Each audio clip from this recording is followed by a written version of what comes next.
የሰው ልጅ እንዴት ይህንን ያክል ሁሉ ዱላ መቋቋም ይችላል?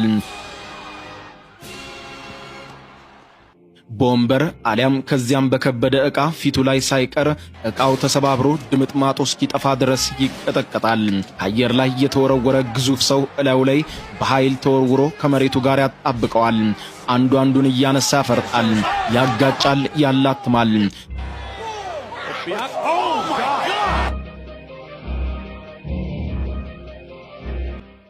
እነዚህ ሁሉ በWWE የፍልሚያ ቀለበት ውስጥ ከምንከታተላቸው የሬስሊንግ ትዕይንቶች እጅግ ጥቂቶቹ ናቸው።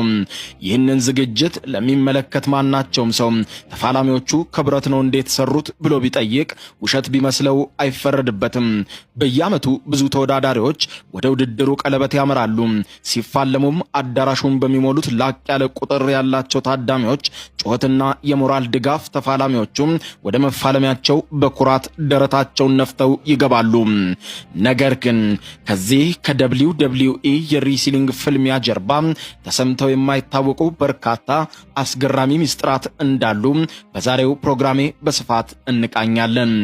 ሬስሊንጉ መድረክ WWE እናቅና፣ ያልተሰሙ አስገራሚ ነገሮችንም እንቃኝ።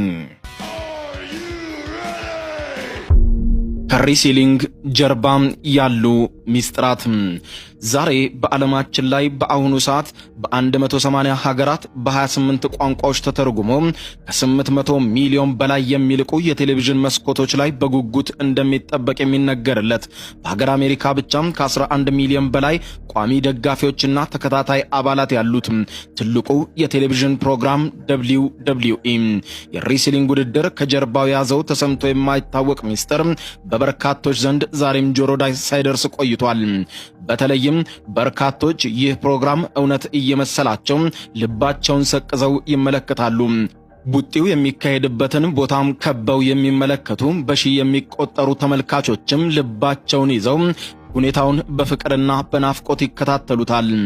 ለመሆኑ WWE መቼና እንዴት በማን ተጀመረ? ውስጡስ የያዛቸው ሚስጥራት ምንድናቸው?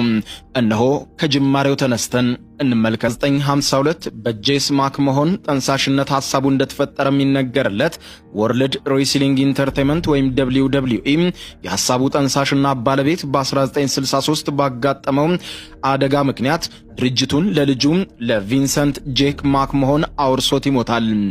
ቪንሰንት በቆይታዎች ለድርጅቱን በደንብ ይገልጹታል ያላቸውን ወርልድ ዋይድ ሬስሊንግ ፌዴሬሽን ወይም WWF በመቀጠልም ወርልድ ሬስሊንግ ፌዴሬሽን ወይም